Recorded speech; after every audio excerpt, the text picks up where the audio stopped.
My first foray into the world of magic tricks, sleight of hand, and illusion happened when I saw a really good magic show as a child. It was Chuck Jones. When I grew up in Southern California, Chuck Jones had a TV program where he showed cartoons. He was Chuck Jones the Magic Man, and he came to my school and did a school assembly. Well, after that, I was making up my own magic tricks, so my parents got me the Hocus Pocus magic set for Christmas. And the rest is pretty much history. One ironic turn, though. Years ago, Chuck Jones actually sponsored a show in the town where I was living at in Big Bear. And he found out that I was, well, more or less a protege of his, and he actually hired me to be a part in his show. So I got to perform on stage with Chuck Jones, the Magic Man. That's a great memory for me.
The people that influenced me the most in close-up magic, one being J.C. Wagner at the old Magic Island, which was a club in Newport Beach. Larry Jennings also gave me some tips, as well as several others.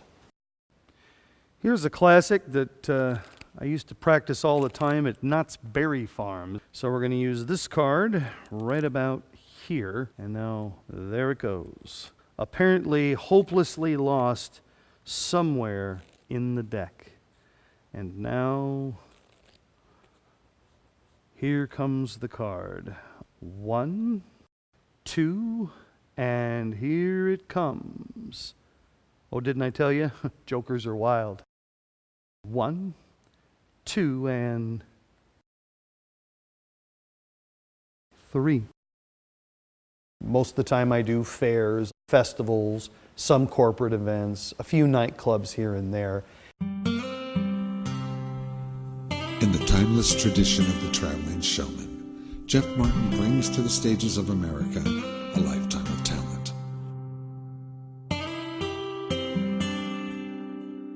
With his special blend of magic and comedy, Jeff has entertained audiences throughout this great land.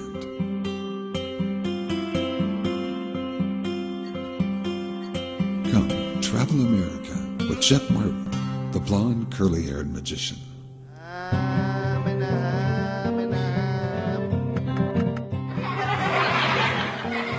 You're safe. I lied. Okay, now. Jump, sit. Let's get you on here straight. Because I'm going to transform you into a burrito.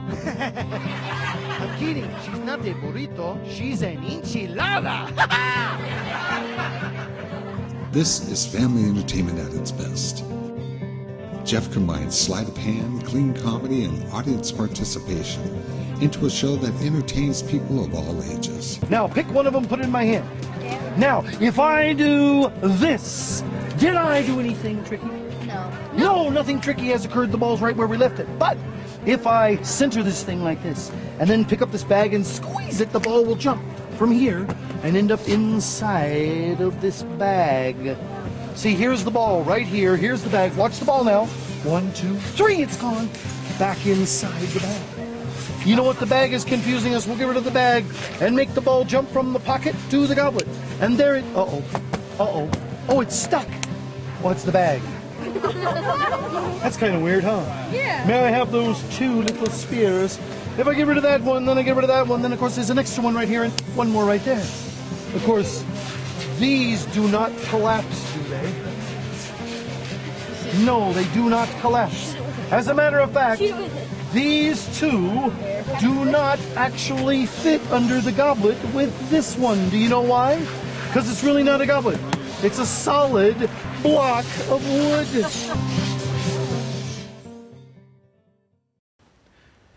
As far as the originality of my magic, I do invent a lot of my own magic tricks.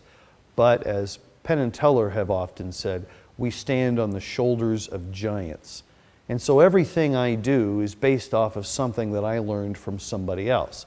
I may come up with a new move or a nuance or a new way of presenting something, but the creativity had to have a starting place, just like scientists build upon the discoveries of other scientists. Interesting thing happened to me when I was in Dollar Tree the other day. I was walking up and down the aisles and I came across the playing card section and I noticed this little interesting box. I figured, how bad can it be, right? Well, I opened up the box and I found it was a bicycle deck. Can you believe that? For $1, a bicycle deck. Well, I was messing around with it and then all of a sudden I got an itch on my hand. I started scratching and then the deck of cards was gone. I thought maybe I dropped it. I didn't know where it went. Well, when I wasn't paying attention, all of a sudden the box was back around the deck of cards with the deck of cards inside. This confused me to no end. So then I took out the deck of cards again, and again I'm messing around with it. And then all of a sudden, although the deck of cards was in my right and the box in my left, all of a sudden the box and the deck changed places. Again, this really, really surprised me.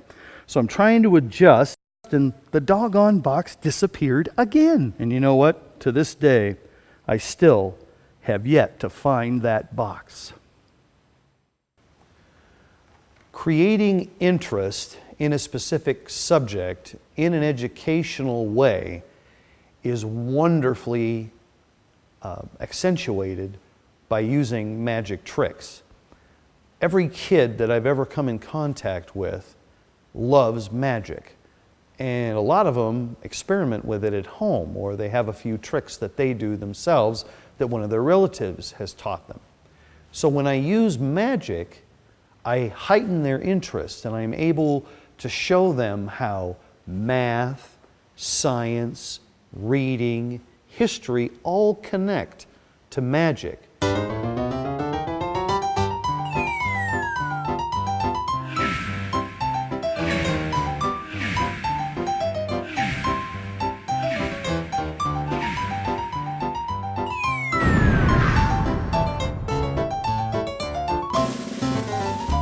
Scientist, so I always look at words and what they mean.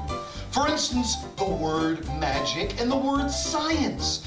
Magic has 3 different meanings. The first meaning is this. Have you ever woke up and you know it's your birthday? And you wake up and you say, it's my birthday!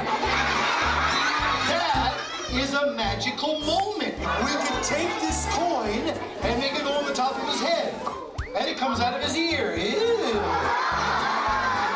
we go on the top of his head again, and it comes out of the other ear. Ew. Or we put it in the top of his head, and it comes out of his nose. Ew.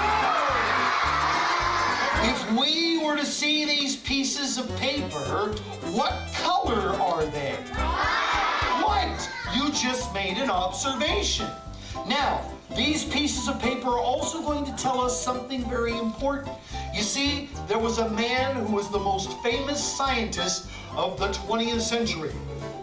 His name was Albert Einstein. No, he's not my dad. If you want to be a magician, you just have to know a couple of magic tricks, right? But what do you have to do if you want to be a scientist? Do you have to be smart? Yeah. No! You know what he said? The most important thing is for you to be highly interested in science. So any of you can be a scientist. Wouldn't that be cool to be a scientist? This is one of the best magic science things that I've ever owned. It's done with one of these little brass weights and this tube. Now you can see there's nothing inside the tube, and there are some little holes that you can trace the traveling weight as it goes down through. So the first time it goes through, it'll take a little less than a second to go completely through the tube. Watch. 1,000, see, not even a second. However, I can slow it down a little bit so it takes almost twice as long for it to fall. Here we go now. Ready? 1,001, 1,000, see, a little over a second. We'll do that again. Ready? 1,001, 1,000. Pretty interesting, huh? But we're going to slow it down even further this time. This time, it'll take a little over 3 seconds. Now, I'm only going to do this once. Here we go. Ready? 1,001, 1,002, 1,003. And that's playing with gravity. My family obviously is very integral to my performing. Both of my sons grew up with a magician as a father, and they both helped me in different ways in the show. Both of my sons, strangely enough, are musicians, not magicians. My older son is a geologist, but still does music on the side. And my younger son is a part of a praise band in a large startup church down in Southern California called City Church in the San Fernando Valley. And we all love performing. They all learned about being in front of an audience at a young age, so I'm very, very fortunate. I also have 2 grandchildren and 1 on the way, and my older grandchild is actually singing right now, and she's in a school touring company that goes several different places, and she is one of the lead singers. So entertainment is in the Martin family blood. Yes, the #1 special person in my life partner. She also helps with writing, she helps with my costuming, because I wouldn't know what to wear without her, is my wife Pam. We've been married for over 20 years and we travel together. As a matter of fact, the past 10 years we've been traveling in an RV, doing fairs, festivals, churches, and other events. She's a very big part of my life, and we're a rare couple that's together almost 24/7. So I'm very gratified that I can share my life with the person, and we also share our love of God as well.